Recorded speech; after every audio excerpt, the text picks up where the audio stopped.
Nama lengkapnya Yayasan Al-Azhar Center Batu Raja di SK Kemenkumham begitu. Wah, banyak. Awalnya mau SMP, tapi jadi MTS. Perizinan kami belum dikabulkan.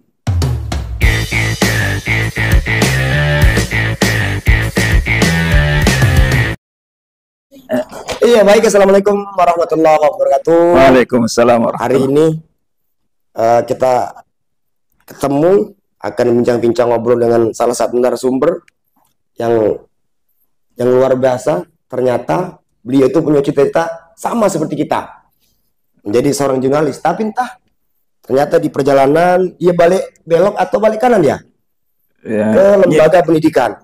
Sementara saya yang notabene bukan dari seorang pendidikan, dari kuliah balik ke wartawan.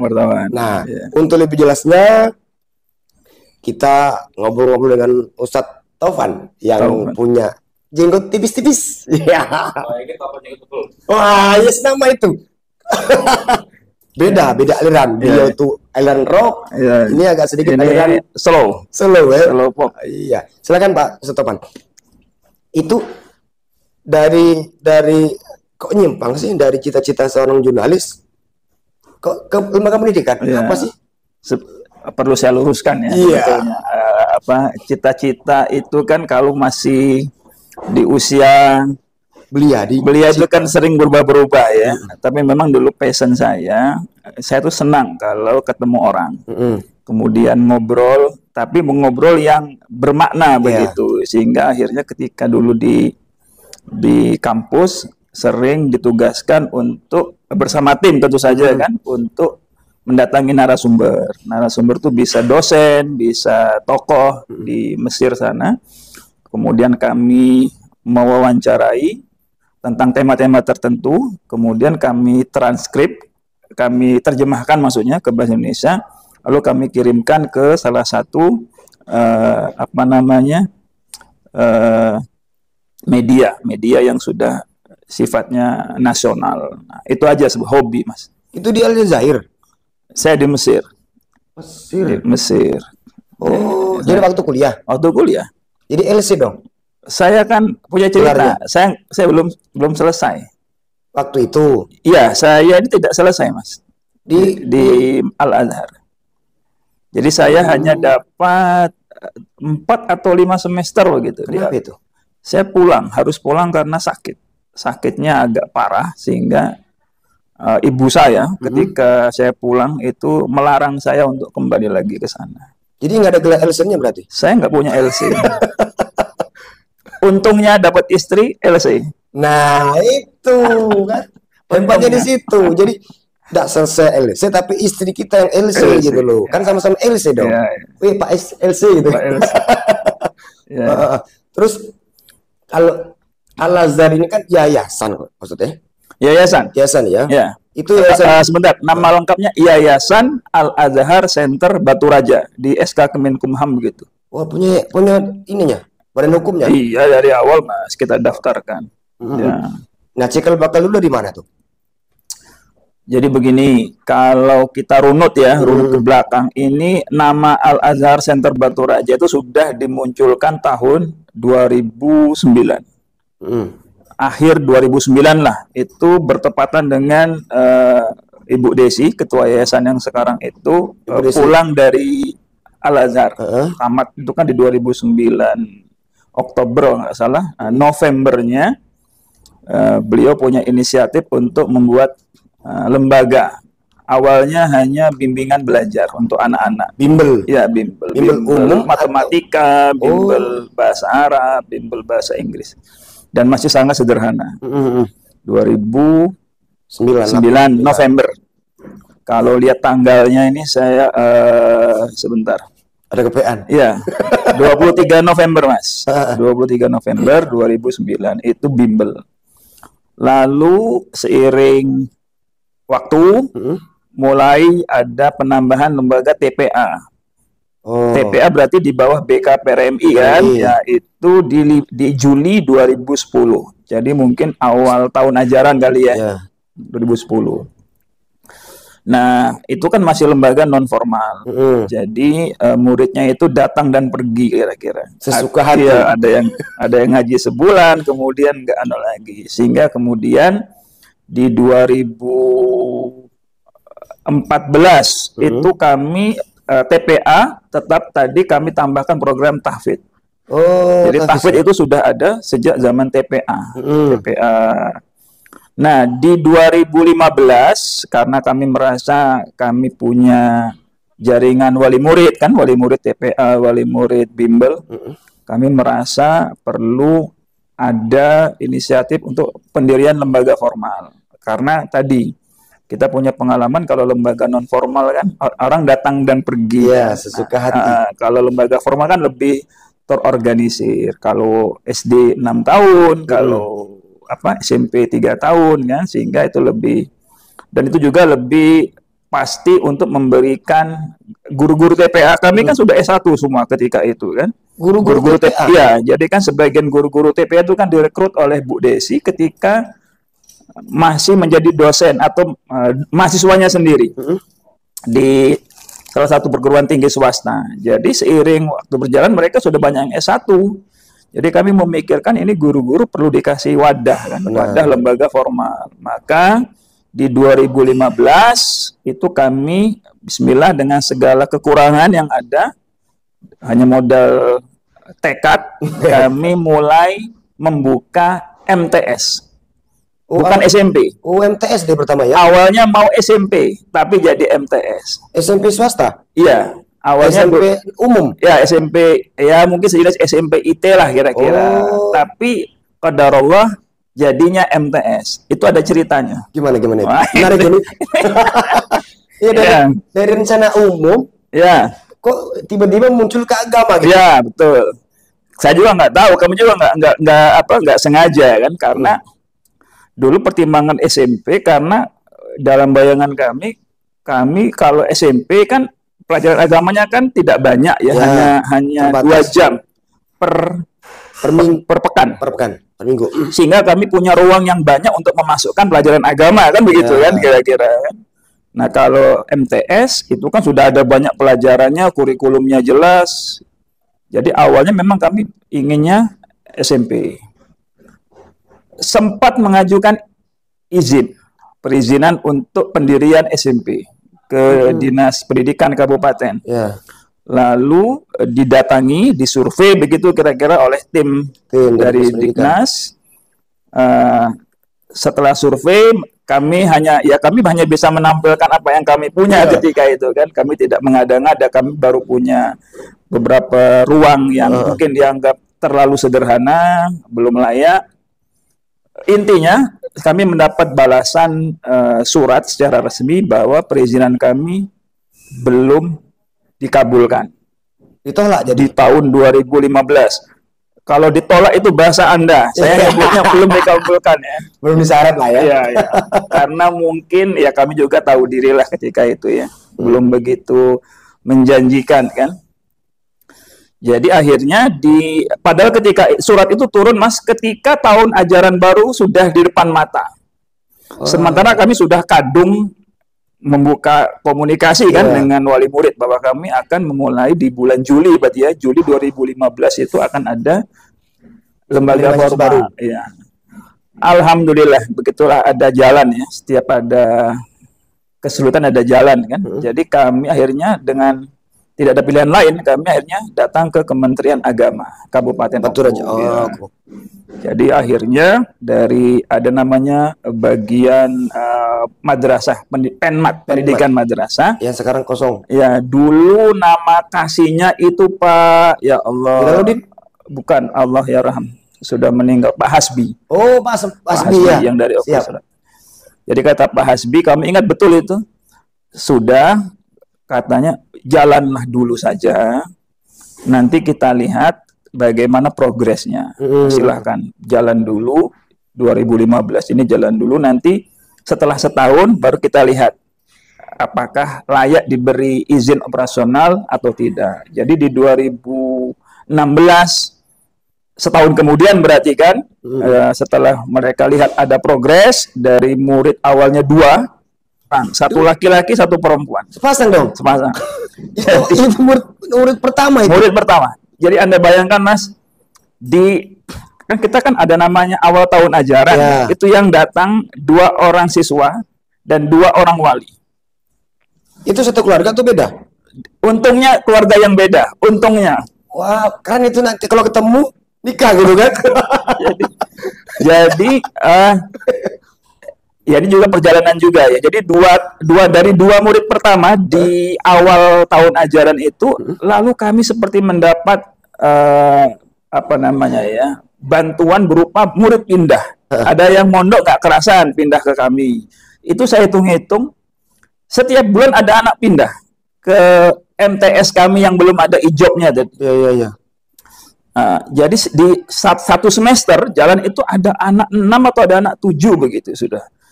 Setelah 2 semester itu ada anak 12, kalau belasan lah, tapi nggak nyampe puluhan. Nah, karena kami sudah punya modal belasan siswa di akhir tahun pelajaran, kami kan menagih janji Kementerian Agama.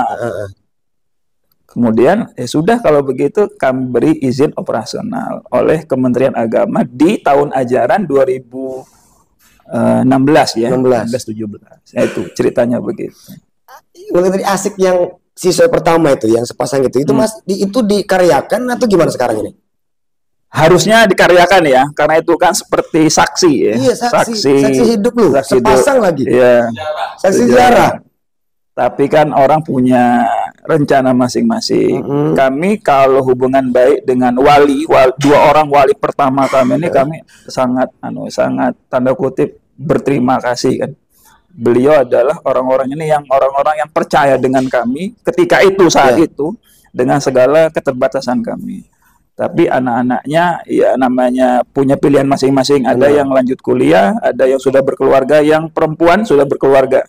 Sama bukan dengan yang laki-laki sudah kuliah karena juga punya, jadi dia dikasih tanggung jawab untuk melanjutkan rintisan bisnis bapaknya, laundry. Jadi bapaknya itu punya laundry, jadi dia jadi penerusnya. Itu warga Oku atau orang Oku? Orang Oku. Sayang Pak Ustadz, coba dulu ditahankan ya. Ini sebagai saksi, kamu berdua siswa pertama untuk Putri dan putranya, yuk sama-sama gitu. Minimal fotonya dicetak ya. Nah, kan gitu loh. Iya. Sejarah nanti kita pertimbangkan. Karena bukan mudah loh Pak Ustadz nyari siswa. Apalagi yang maaf tuh statusnya belum jelas, tanda kutip ya. Iya, betul. Status dari umum ke agama. Sementara lagi belum jelas apakah mau ijabnya kan belum turun. Nah, iya, belum ternyata turun. Dia operasionalnya. Iya, belum turun. TS mulai 2015, tapi ijobnya di 2016, 1 tahun kemudian. Dulu regulasi masih memungkinkan begitu. Itu yang ngajar dulu siapa, Tat? Yang ngajar? Ya. Langsung Ustadz atau? Ya, saya Bu Desi, beberapa tadi guru TPA yang saya bilang sudah S1, yang ya disebutnya asabikunal awalun lah kira-kira. Kalau asabikunal calon dokter. Profesor kan? Dokter jauh belum selesai, satu-satu lah. Jadi asabikunal awalun. Saya sering membahasakan mereka orang yang berdarah-darah dengan kita. Orang-orang yang betul-betul merintis kan, generasi perintis ini. Itu yang dulu membersamai kami dari awal. Kita perintis bukan pewaris. Nah, sejak berkembangnya dari 2016 sampai sekarang kan terus berkembang nih. Alhamdulillah. Dari MTS. Dan MTS 2016 ijob ya. Terus saya lihat ini ada sana madrasah ibtidaiyah dan aliyah. Aliyah, oke. Itu kapan buka mulai itu? Oke, jadi seiring kan 2016 sudah angkatan pertama itu. Berarti kan 2018 sudah angkatan tamatan pertama dari MTS. Kami mulai berpikir harusnya alumni MTS perdana itu kita siapkan juga jenjang pendidikan berikutnya. Maka kami berkonsultasi ke Kementerian Agama kan. Saya bilang ini kita mau punya angkatan perdana nih MTS. Jadi gimana nih? Oh sudah, silakan buat pengajuan izin operasional untuk pendirian madrasah aliyah. Nah, tapi pada saat yang sama mereka juga tanya, Anda ini hanya membuka MTS dan aliyah saja atau membuka madrasah ibtidaiyah? Iya, saya ada rencana juga, kami ada rencana. Kalau gitu sekalian saja tahun ini ajukan 2 proposal, madrasah aliyah dan madrasah ibtidaiyah. Jadi akhirnya Mas, MI dan MA itu ijobnya bareng di 2000. Lahirnya sama 2018. Itu cerita. Sama bukan kembar tapi ya. Ya, kakak adik lah. Kakak adik. Bayi kembar ya. Ya. Itu pertama murid itu berapa itu? Aliyah sama ibtidaiyahnya gitu. Oke, kalau jumlah detail saya ini kurang apa namanya? Kurang hafal. Tapi dibanding dengan suka duka nyari murid MTS yang tadi saya ceritakan itu, ini MTS MA dengan MI jauh lebih mudah ceritanya. Yang MA karena kita sudah punya angkatan kan, angkatan alumni, ya sudah ada yang kita tunggu. Yang MI Mas, seingat saya tahun pertama itu 2018 ya, itu langsung dapat 4 kelas. Masya Allah. 4 kelas. Luar biasa. Jadi kami kan dari awal kami desain putra putri kami pisah kan. Jadi 2 kelas putra, 2 kelas putri. Berarti 4 kan? 4 kelas Mas. Jadi 1 kelas itu mungkin sekitar 28 kali ya. 28. Terus perkembangan sampai sekarang banyak itu tadi. Ya, memang MI ini yang kami rasakan, MI ini yang animonya memang besar ya. Jadi apa? MI kan seperti SD kali ya. Jadi itu yang dari awal seperti lancar begitu, tidak ada kendala. Itu kundunya kali ya. Nah, bisa jadi.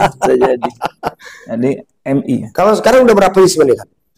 Total keseluruhan dari MI-nya, MTS-nya. Ini formal saja sama dengan non formal. Gabungan semua ya? Gabungan deh. Oke, saya lihat dulu ya. KPM. Ini nggak begitu baik ngomongin angka ini. Jadi kalau total Mas 2.230 siswa. 2.000 hari ini. Itu kalau Anda tanya perincian, MI-nya itu 915, hampir 1.000. MTS-nya itu 796, MA-nya 331. Sanawiyah yang mendominasi seperti ya? MI Mas. Oh MI ya? 915. Iya. Kan dia 6 tahun. 6 tahun itu kan memang 2 kali lipat dari durasi MTS kan? Ya, MI. Itu rata-rata dari OKU, luar OKU, atau memang dari luar negeri deh, ya, mungkin lah. Kalau MI itu dominasi Batu Raja dan sekitarnya, karena kan tidak dibayangkan dari jauh ya bisa PP ke sini. Tapi kami punya cerita wali murid kami terjauh ada dari SP2. Di Sunda apa itu ya SP2 deh. SP2 Tran. Ya, SP2 Kartamulya masuk loh. Oh, SP2 namanya itu kan. Terus ada dari Lunggayan. Nggak tahu berapa jauh dari Lunggayan ke sini. Jauh jaraknya tuh. Ya, itu MI. MI. Jadi berarti dia PP. Masya Allah. Dia PP. Jadi mungkin berangkat dari rumahnya mungkin jam berapa ya? Jam berapa bisa hitung sendiri ya. Sebelum Isya kali. Itu. Kami terharu itu. Kami terharu, ya Allah, apa nggak ada berapa sekolah yang dia lewati untuk sampai ke sini kan gitu kira-kira kan. Itu sampai tamat. Ada yang sudah tamat, ada yang masih. Ada yang masih. Apa nggak kasih pondok aja deh. Nah, kami bagi kami Mas, kalau kami kan punya boarding ya, yang berbasis asrama, itu hanya kami peruntukkan untuk MTS dan MA. MTS MA ya.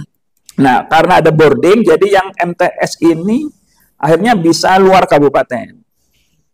Luar kabupaten domisilinya kan. Yeah. Saya ini belakangan baru sadar kalau ternyata dari Oku Selatan itu banyak yang datang ke sini. Yang ke sini? Iya, yang mukim, yang berasrama. MTS dan MA, Oku Selatan. Ada dari Ulu Danau. Tadi bawa koper. Kemu. Dari Kemu, Ulu Danau itu terus ke Bengkulu. Nah, Masya Allah. Iya. Yang jemputnya mobil travel tadi. Mobil travel ya ada. Iya. Iya. Itu terjauh. Ya sejauh Luar ini Sumsel ada nggak? luar Sumsel kayaknya belum ada. Belum ada, ya? Belum ada. Kalaupun ada begini dia biasanya dia orang sini tapi tugas bapaknya tugas di mana gitu kan di Aceh ada kemarin tapi kan tetap orang sini. Ya. Ada apa namanya? Ada mungkin ada keluarga besarnya kan di sini. Nah, itu yang ada. Tapi kalau yang asli orang luar Sumsel belum ada. Belum ada ya. Belum ada. Itu berapa SPP-nya itu?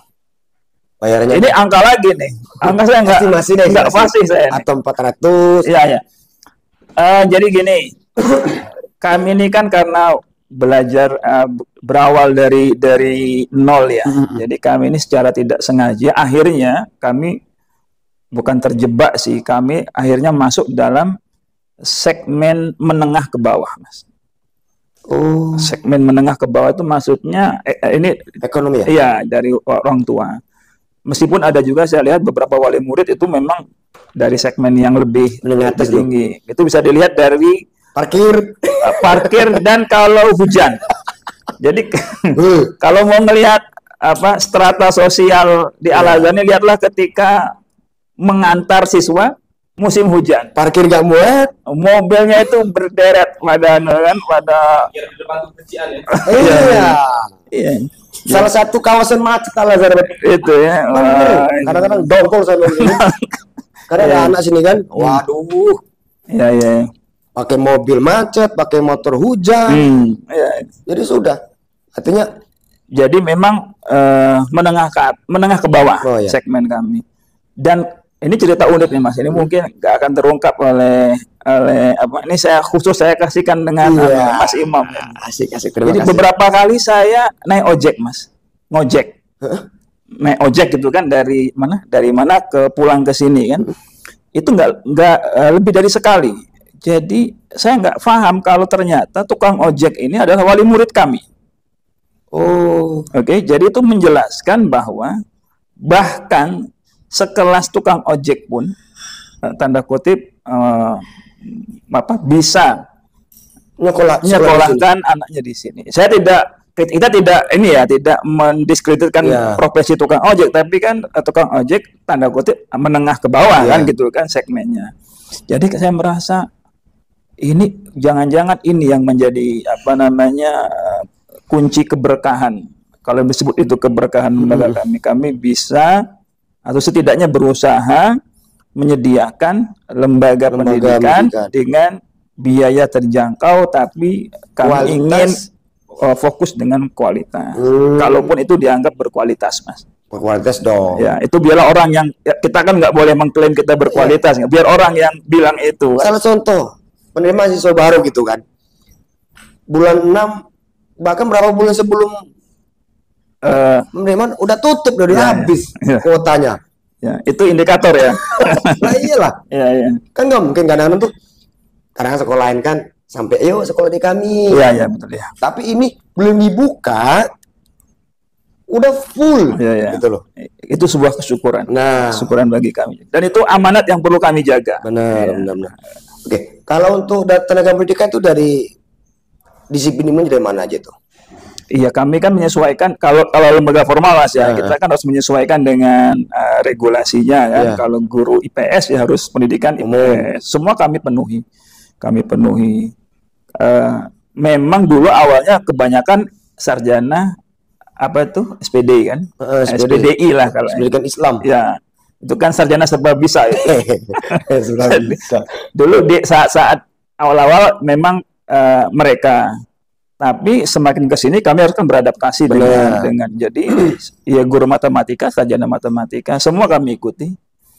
Kalau yang bahkan kami ini beberapa karena mungkin ya kami mempunyai program lumayan serius di Tahfidzul Quran, ada beberapa alumni pondok pesantren Tahfidzul Quran akhirnya bisa bergabung dengan kita. Jadi umumnya juga kita ikuti sesuai dengan standar gurunya kan, linearitas guru kan jadi kemudian juga kami ditambah dengan guru-guru yang berbasis pesantren Tahfidzul Quran. Persentase deh guru dari sekolah agama umum atau dari pesantren? Kalau untuk kebutuhan pelajaran umum kayaknya lebih banyak yang guru umum di sini. Umum ya. Iya. Kalau guru agama kan dia tanda kutip megang apa namanya bahas akidah lah, Quran hadis, SKI, apalagi satu lagi itu ya, bahasa Arab ya. Fikih. Iya, kami juga memasukkan pelajaran-pelajaran pondok kami sebut. Jadi pelajaran pondok itu nahu, sorof, ada, dan itu untuk semua, baik santri mukim maupun santri non mukim. Kalong non kalong gitu ya? Iya, jadi kalau disebut santri kalong dan santri mukim ya, itu anak-anak mendapat porsi pelajaran yang sama, nahunya sama, sorofnya sama, ada lagi durusul lughah. Kami kan, saya alumni Gontor, istri saya alumni Gontor, jadi kami mengadopsi buku-buku pondok dari kurikulum KMI Gontor. Meskipun belum semuanya ya, tapi kami merasa perlu dimasukkan di. Jadi madrasah rasa Gontor gitu ya?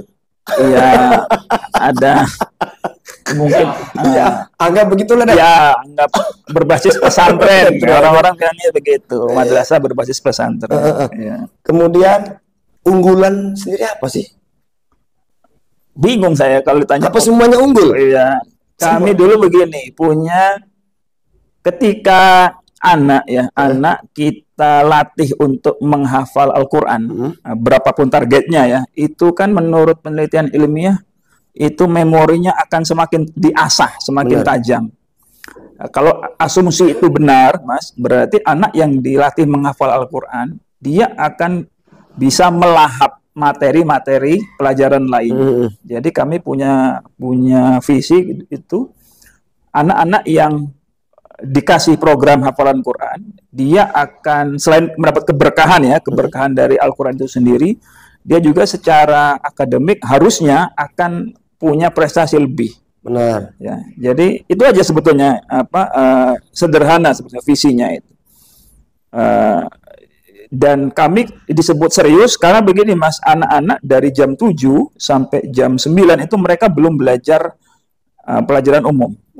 Mereka dialokasikan waktu yang premium tadi, waktu pagi itu kan waktu yang sangat sangat baik kan. Itu kami berikan halakoh Al-Quran dulu. Dari jam 7 sholat duha dulu, sholat duha, kemudian habis itu halakoh Quran. Nah, jadi dan itu kayaknya nggak akan kami rubah. Pertahankan itu ya? Menjadi pattern ciri khas kami. Jadi anak ngaji dulu sebelum belajar dari jam 7 sampai jam 9. Setelah 9 baru belajar? Ya, baru jam 9 istirahat sebentar, baru dia masuk pelajaran-pelajaran yang kurikulum umum, sehingga konsekuensinya dia mundur dari zuhur menjadi jam 2:30 kan? 2:30 sambil menunggu waktu asar, mereka mengulang lagi hafalan Quran. Jadi ada halakoh pagi, ada halakoh sore. Halakoh pagi itu menambah hafalan prioritasnya, kalau halakoh sore itu mengulang hafalan. Jadi anak-anak kami ini yang non mukim itu mendapat sholat duha bersama, sholat zuhur berjamaah bersama, dan sholat asar. Jadi kami sudah tanda kutip nih ya, membantu orang tua ini, Jadi kami ajak mereka, kami biasakan sholat berjamaah di sekolah, sisanya tanggung jawab orang tua. Termasuk sampai. Iya. Kadang-kadang kan kebetulan kan saya jebolan walaupun nggak full itu kan dari agama lah. Kadang-kadang ya katanya, aku hafalan katanya, terus disimak gitu kan. Ya untungnya kadang alhamdulillah gitu Pak, poin di sini di sini. Nah, untuk pelajaran agama kan kayak fikih, Al-Quran hadis, kemudian bahasa Arab, ngerti. Nah, yang sekolah yang bukan dari jebolan agama itu bisa nggak kira-kira? Artinya antara anak dan keluarga ini berkolaborasi gitu kan, bukan sekedar anak yang pinter dididik, tapi tanpa dia sadari ngajari, yuk ya ajari aku sama-sama belajar gitu. Nah itu kan? Ya, jadi ada iklim belajar. Betul. Di rumah. Ada yang sudah hafal 30? Ada, tapi kami kerjasama dengan lembaga lain. Jadi ada satu dia kader, jadi siswa MTS di sini. Kemudian kami beri beasiswa, kami berangkatkan ke Mesir. Alumni MTS. alumni MTS, kami, jadi ini bagian dari program jangka panjang kami kan, pengkaderan itu kan harus kan, jadi kami kirim ke Mesir, alhamdulillah selama kurang dari 1 tahun sudah menyelesaikan 30 juz bersanad. Jadi sanad langsung diberikan oleh para masyayikh, para syekh di guru-gurunya di Mesir sana. Dia tahun ini akan lanjut ke jadi kan MTS-nya di sini, SMA-nya di sana di Mesir. Tahun ini akan mengikuti masuk ke perguruan tinggi. Perguruan tinggi. Oh. Itu yang kami kirim ke Mesir. Nah, dari sini tahun ini alumni MA kami juga ada 3 orang. Yang kemarin ya 3 orang akan jadi pakai ijazah aliyah kami akan berangkat juga menyusul berarti kan menyusul ke sana untuk kuliah di Mesir. Di Mesir, di Al Azhar University di Mesir. Itu duanya gimana? Yang pertama kan 2 tahun kemarin kami kirim 2 itu karena kader kami yang beasiswa ya full. Kalau yang 3 menyusul ini mandiri, jadi orang tuanya kami kasih pemahaman kan. Karena memang begini kadang-kadang kalau yang tidak tahu orang menyangka kuliah di luar negeri itu kan mahal karena mungkin sudah ngitung tiketnya macam-macam. Tapi setelah kami kasih pemahaman perbandingan, terkadang jangan-jangan lebih mahal menguliahkan anak di Jogja daripada menguliahkan anak di Mesir. Saya bisa hitung-hitung. Ada hitungannya itu, Mas. Di Mesir itu kan tidak ada UKT. Jadi gratis, kuliah itu gratis, Mas. Jadi hanya orang tua hanya mikirkan living cost, kirim bulanan saja. Kalau tiket tentu di depan tiket. Tapi living cost itu dengan budget 1,5 juta, itu kalau anaknya menghemat ya. Kalau anak boros kita nggak bisa hitung kan, itu bisa. Nah, itu orang banyak nggak tahu, Mas. Banyak nggak tahu itu. Di Mesir tentu jauh lebih bagus kan, karena internasional kan, dosennya berbahasa Arab, pengantar bahasa Arab, dia punya jaringan lintas bangsa, itu kan lebih menjanjikan untuk perkuliahan agama. Itu kami perlu sampaikan dengan wali murid. Nah, ada 3 orang yang berangkat. Yang baru tamat ini? Iya, baru mau tamat aliyah besok ini, sudah dalam proses untuk berangkat. Dia sedang menyelesaikan namanya level bahasa semacam TOEFL lah kalau bahasa Inggris. Jadi dia harus 6 level baru bisa mendapat sertifikat bahasa. Ada beberapa anak kemarin di level 4, jadi dia perlu upgrade 2 level lagi. Itu di mana tuh ininya? Kami kerjasama dengan salah satu yayasan di Palembang. Di Palembang. Karena yang punya kawan kita juga, kawan kita di Mesir dulu kan. Jadi kami percaya dengan lembaga ini karena juga tahun kemarin sudah memberangkatkan kader 2 kan. Jadi alhamdulillah bisa menuai hasil. Terus selain ke Mesir ya, itu lulusan Al-Azhar ini kemana sih penyerapannya gitu loh? Yang sampean tanya ini MTS apa lulusan MA? Aliyah deh. Aliyah itu kan biasanya kan ada jalur prestasi ya ke perguruan tinggi negeri ya yang bergengsi itu. Ada beberapa yang masuk ke Unsri. Kemudian kalau ke UIN kayaknya banyak sih. Kalau ke UIN ya. Gudangnya ya. Yang banyak tuh UIN Raden Fatah dan UIN Raden Inten. Ya, itu banyak. Ada yang kemarin ke Bandung, Mas. UPI. Universitas Pendidikan Indonesia, UPI Bandung. Dulu institut katanya. Institut IKIP ya, IKIP Bandung dulu ya. Sekarang jadi UPI. Nah, itu juga bergengsi itu menurut saya. Tapi yang saya lihat yang putra, anak-anak putra ini nggak tahu ya siapa yang mendoktrin ya. Itu orientasinya sekolah kedinasan. Contoh? Atau sekolah yang menjanjikan masa depan. Jadi ya meskipun nggak semua ya, itu banyak yang nyoba ke tes TNI, polisi. TNI ada sudah beberapa angkatan sudah masuk. Ada dulu 1 jalur santri, mungkin yang itu ya? Iya, zamannya Pak Dudung ya.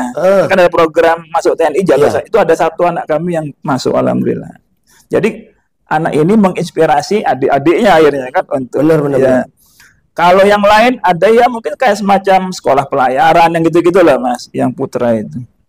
Mungkin masih anu lah, masih pencarian anu. Ya, artinya salah Jati diri. jati diri. Tapi salah kiblat nggak kira-kira teteh?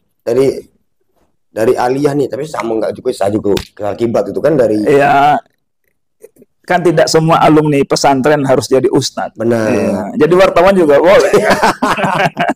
Dakwah lebih Quran kan? Iya. Bukan bil mimbar. Iya, Kan? iya. Tapi ini kan banyak nama-nama itu kan yang mirip deh. Ada yang Al-Azhar si A, si B, si C itu kan. Kalau nggak salah ada 3 sama Al-Azhar. Ini kan terkenal Al-Azhar GI ya. Kedua gitu kan. Parahan. Nah itu ada kaitannya. Apa kok memang atau gimana tuh? Ya, ini pertanyaan kesekian dari orang kesekian yang saya perlu jawab ya. Jadi memang kan tadi saya sampaikan Mas, Al-Azhar kami ini Al-Azhar yang diambil nama Al-Azharnya karena ingin mengabadikan alma mater. Benar. Saya pernah di Al-Azhar University, meskipun tidak selesai jadi istri saya juga bahkan selesai kan, sehingga kami merasa ini perlu di apa ya, ya kalau mengambil berkah saya kira terlalu anu lah ya. Tapi adalah pemikiran itu awalnya. Kalau hubungan secara struktural kami tidak ada dengan ada 2 Al-Azhar. Setidaknya yang saya tahu ada yang franchise Jakarta, ada lagi yang franchise Palembang ya. Jadi kalau mau dibedakan sebetulnya kami ini karena kami tidak punya cabang di mana-mana, kami ini Al-Azhar pusatnya di Baturaja kan, di Baturaja. Al-Azhar Indo di Baturaja karena nggak punya cabang. Kalau yang sana? Ya itu bisa disebut franchise kan, franchise-nya Jakarta dan franchise Palembang. Saya beberapa kenal dengan apa namanya guru-guru di sana, kami sering berkolaborasi juga kalau ada baik perlombaan, mungkin main futsal bareng antar guru-guru, ada beberapa kali kami punya begini Mas, kami punya pemahaman atau kesadaran yang ingin berbuat baik itu bukan kita saja. Benar. Ya, ada orang di luar sana juga ingin berbuat baik, sehingga harusnya kita berkolaborasi kan.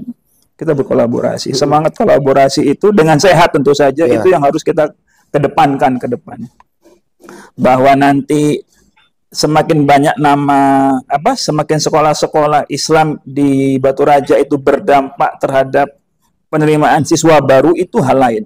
Hal lain. Itu kan sudah digariskan semua itulah apa rezekinya setiap lembaga. Jadi kalau kita dahulukan semangat kolaborasi, saya kira kita akan jalan. Pernah duduk bertiga? Belum pernah, bro. Belum pernah. Belum pernah. Jadi duduk bertiga 3 lembaga tadi maksudnya belum pernah. Disatukan dalam podcast juga belum pernah. Ini menginspirasi jangan-jangan ya.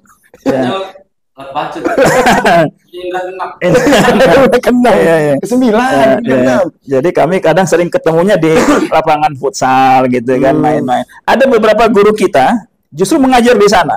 Boleh. Ya, jadi bukan saya cerita ini. Ada guru dulu di sini, sekarang di sana. Artinya kan kami secara personal punya hubungan baik kan. Jadi saling berkabar, saling bertukar bertukar program yang baik untuk dilakukan. Bukan saling intip kekurangan masing-masing.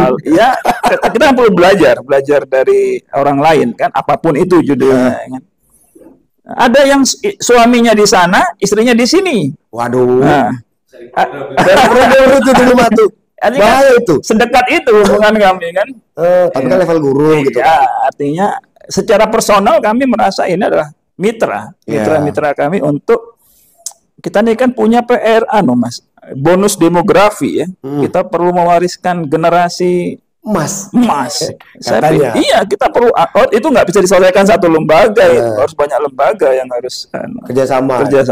Generasi emas 2045. Kita masih hidup nggak ya? Iya, mudah-mudahan dari umur panjang. Ya. Kita abad 2045 ya. Iya, ini kan sudah 20 tahun lagi kan. Berarti kan itu kan zamannya anak-anak MI hari ini berarti kan. Benar-benar. Masuk anak sampean nanti. Iya. Artinya dengan berdirinya Al-Azhar itu bukan sebagai bentuk persaingan? Kalau saya bahasakan yang lain ya. Kalau kompetitor selama itu dalam membangun kompetisi yang sehat bisa jadi. Ya. Tapi kalau itu disebut sebagai ancaman, itu saya kira tidak pas lah. Ya, ini juga saya ngirim pesan dengan lembaga-lembaga lain kali ya. Kalau ada lembaga baru, apapun itu namanya ya, itu muncul di kabupaten kita atau di wilayah kita, itu yang perlu dikedepankan adalah sikap bijak. Maksudnya begini, dengan lahir kita kan punya sarjana-sarjana pendidikan yang lahir tiap tahun, Mas. Wisuda tiap tahun.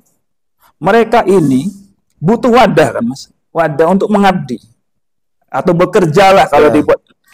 Sementara peluang di sekolah-sekolah yang ada kan Anda bisa hitung terbatas, kecil, tidak banyak antara jumlah orang pensiun guru dengan jumlah lulusan itu kan jomplang. Iya. Iya, siapa yang harus tanggung jawab membersamai mereka ini? Lembaga-lembaga swasta. Negeri sudah punya kaplingannya sendiri. Lembaga-lembaga swasta kayak madrasah atau SMP yang mungkin lahir di ujung desa, di ujung kabupaten, itu yang harusnya didorong untuk menyerap. Karena siapa coba kalau nggak ada lembaga, nggak ada wadahnya, orang-orang ini mau kemana? Guru-guru kita, guru fresh graduate ini. Termigrasi kayak kita. Iya.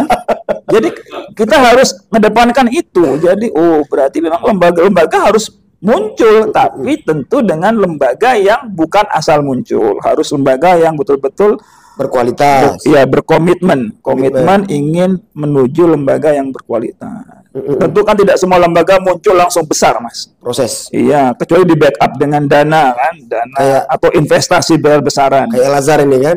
Iya, enggak juga. Saya ceritakan tadi murid saya 2 pertama kalinya. Itu kan dulu. Iya, artinya lembaga baru itu harus diberi peluang, kesempatan untuk tumbuh berkembang. Kita mungkin tidak bisa memanen di tahun pertama, tapi mungkin Al-Azhar 10 tahun kemudian orang baru baru tanda kutip tahu, kenal. Iya. Seandainya dulu 10 tahun yang lalu kami putus asa karena izin ditolak, perizinan ditolak, kemudian murid cuma dapat 2, lalu kami putus asa, kami beralih jadi profesi yang lain, mungkin tidak ada ceritanya 200 guru hari ini yang bersama kami. Di sini? Kan begitu kira-kira. 200 guru? 200 guru, kalau dihitung pegawainya lebih dari 200. 230. Pegawai itu ya tukang masak, tukang kebun. Nah, itu contoh menurut saya. Ada lembaga baru itu menjanjikan harapan, sehingga harus diberi waktu untuk tumbuh. Sudah menyelamatkan anak bangsa itu. Ya, itu terlalu lebay kali. Tapi setidaknya kami sudah. Taknya malah banyak uji meter masuk sini. Iya, enggak. Iya. Rodi. Iya. 200 banyak. 200 orang guru. Sebagian sudah menikah, sebagian sudah punya anak, sebagian masih lajang. Masih lajang ya. Jadi kami punya PR. Guru-guru yang lajang ini kan aset yayasan ini, harus diamankan. Ya. Itu bahasa saya dengan guyon saya. Oh gitu, harus diamankan. Bahaya ya. Bisa tenang. Kita langsung yayasannya ketua ya. Rekom. Tinggal klik gitu kan. Iya. Rencana ini saya lihat ini dari tahun ke tahun terus berkembang. Dari yang dulunya depan sekarang ke belakang. Iya. Ada rencana penguasaan lagi mungkin lantai ke atas? Saya kira kalau bangunan sudah mendekati cukup, Mas. Cukup ya. Kalau bangunan ya. Karena ini kan sudah mulai seimbang nih antara jumlah alumni dengan jumlah siswa baru yang akan datang, itu sudah seimbang kan. Dulu kami membangun kan karena MI belum ada yang tamat, sehingga tiap tahun harus membangun keras ya. Jadi sekarang kami ingin fokus kepada kualitas, Mas. Kualitas itu berarti kita jumlah sudah banyak, sejauh ini sudah kita cukup. Kita harus menaikkan level kualitasnya. Jadi program, kemudian mungkin akreditasi, banyak yang perlu kita kan. SDM, guru-guru perlu kita upgrade ya kemampuannya. Ada rencana mungkin bangun perguruan tinggi? Kampus perguruan Al-Azhar. Perguruan tinggi bisa jadi. Tapi kami sedang fokus membereskan PR-PR di madrasah aliyah. kan inputnya kan alumni aliyah kan, perguruan tinggi itu kan. Nanti ya bisa jadilah seiring waktu ada momentum yang pas untuk menampung alumni madrasah aliyah kami akan membuka jurusan yang belum ada di Batu Raja. Rencana apa itu? Ya kita bisa. Jurnalistik belum ada. Ya jurnalistik belum ada ya. Hukum belum. Hukum. Nah, Jadi ada beberapa wacana. Kami kan perlu guru-guru bahasa Arab, guru-guru yang memiliki kemampuan bahasa Arab aktif sebagai bahasa pengantar. Visi kami ke depan begitu. Jadi kami perlu mencetak sarjana-sarjana bahasa Arab. Ambil dari kantor. Iya, artinya ini kolaborasi dengan siapa? Ya. Berarti kan apa tuh? PBA ya. PBA. PBA itu perlu itu. Menurut saya PBA itu menjadi salah satu batu loncatan untuk setidaknya untuk menyiapkan kebutuhan internal kami. PBA belum ada di Batu Raja seingat saya. Di UIN yang ada. Batu Raja, UIN jauh. Mungkin nanti kelas UIN jauh gitu loh. Ya, regulasi nanti yang bicara dimungkinkan atau tidak itu kan. Tapi ada rencana gitu ya? Ya, setidaknya untuk memenuhi kebutuhan sendiri itu. Target kapan itu? Rencana deh. Apa udah 2045 gitu? Generasi emas tadi. Saya mohon doa, saya kan sedang menyelesaikan studi doktor. Jadi nanti kalau saya selesai, mungkin saya mulai mulai memikirkan. Tapi sementara ini kami fokus dulu ke madrasah aliyah kami sebagai cikal bakalnya tadi dan studi saya pribadi. Ya, mudah-mudahan diberi. Semester berapa doktornya? Saya masuk semester 6 semester sudah. Doktornya? Beberapa kawan saya sudah selesai. Kenapa agak? Ya, kita kan memikirkan orang banyak. Ini hanya ngeles saja sebetulnya. Karena kesibukannya gitu. Ya, nggak sibuk-sibuk amat juga kita ini, Mas. Nggak sibuk amat? Harusnya saya target semester 6 selesai. Jadi mungkin kalau molor ya jangan banyak-banyak lah, molor 1 semester aja. Dimaklumi lah. Ya, semester 7 lah. Tapi mohon doanya. Amin. Pak Ustaz ngajar nggak? Ngajar saya. Saya ngajar, MTS saya ngajar. MA saya ngajar. Halaqah tahfidz saya ngajar. Saya masih ngajar. Bu Desi itu kebiasaan ngajar juga, aliyah ngajar, MTS ngajar. Jadi kami merasa mengajar menjadi kebutuhan maksud saya. Jadi, ternyata ketika kita mengajar itu ada rasa kepuasan tersendiri. Dibanding kita hanya kenal murid hanya ketika pengajian umum gitu kan, beda, sentuhannya beda. Ya tentu kami tidak sebanyak jam-jam guru reguler ya, tapi kami merasa kami belajar dari kiai-kiai kami di Gontor begitu. Meskipun kiai besar itu mereka akan masuk ke kelas. Meskipun tidak semua kelas, mungkin kelas-kelas yang dipilih saja. Itu setrumannya itu antara kiai dengan santri terasa. Beda memang. Beda. Apa namanya itu? Ini benar setrumannya itu. Iya, beda. Menatap wajah kiai mengajar itu rasanya itu seperti apa gitu. Lebih yakin itu ada ketersambungan. Jadi kemudian ada rencana untuk bangun perguruan tinggi ya? Entah kapan. Ya. Tapi itu rencana kan? Iya, kami ada rencana. Investasi ini berapa sih kira-kira? Miliaran mungkin? Iya, saya nggak tahu ya. Gedungnya itu loh. Anda tinggal ukur aja 1 meter persegi berapa nilainya. Nanti hitung sendiri. Tapi alhamdulillah dari awal kami, ini perlu saya sampaikan juga ya. Jadi ada orang menyangka lembaga ini ada sponsor tunggal dari mana itu? Qatar, Timur Tengah atau mana lah. Alhamdulillah kami dari awal berusaha berdikari, Mas, berdiri di atas kaki sendiri.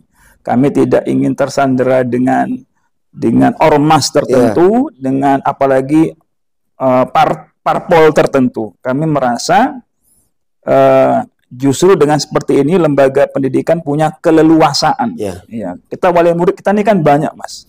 Bukan hanya anggota ormas tertentu, ada yang hijau, ada yang biru, ada yang putih, macam-macam lah. Jadi bisa jadi itu adalah kunci sebetulnya. Kami baru sadarnya belakangan bahwa itu kunci betapa animo masyarakat begitu besar dengan dengan lembaga MI kami kan, yang paling banyak tadi kan MI. Seandainya dari awal kami menancapkan bendera tertentu di lembaga ini, itu akan menjadi bumerang, akan menjadi ganjalan. Sehingga kalau pendanaan dari awal kami berusaha sendiri, ya karena jumlah siswanya banyak Mas, kami terbantu dengan operasional itu kan ada namanya BOS ya. Dapat BOS juga? Iya, lembaga formal dapat dana BOS. Dana BOS baik dari pusat maupun dari provinsi, kabupaten. Kabupaten. Ya, ya. Meskipun belakangan sudah nggak dapat lagi. Jadi, kenapa itu? Ya, saya nggak tahu. Mungkin dianggap sudah mapan, mungkin berbagi dengan lembaga-lembaga yang lain. Jadi karena kami juga sekolah swasta, kami tetap ada bulanan ya, SPP. Ya, SPP untuk yang mukim maupun yang non mukim. Nah, jadi dengan 3 komponen itu, alhamdulillah sejauh ini bisa untuk membiayai operasional. Nah, tapi ada bantuan non materi Mas. Jadi begini, misalnya kami punya satu langganan toko bangunan yang tanda kutip mau berbaik hati, mengutangi ya, mengutangi dalam jumlah tertentu, dalam durasi tertentu yang itu menurut kami nggak akan mungkin dilakukan oleh toko-toko biasa. Jadi itu bantuan juga Mas. Jadi sehingga kami kan punya keleluasaan merencanakan membangun kan, karena kami dikasih pinjaman jangka panjang kira-kira, dan ya itu bentuk kebaikan. Mudah-mudahan yang bersangkutan mendapatkan keberkahan juga dari membersamai lembaga ini kan. Dulu ketika tanah juga kami pembebasan tanahnya kan juga nggak langsung lunas. Jadi ada orang yang mau jual tanahnya tapi mau dicicil dalam waktu jangka panjang. Orangnya sudah meninggal dunia. Jadi mudah-mudahan jadi jariah beliau juga. Mau rela begitu tanahnya dicicil dalam jangka waktu panjang.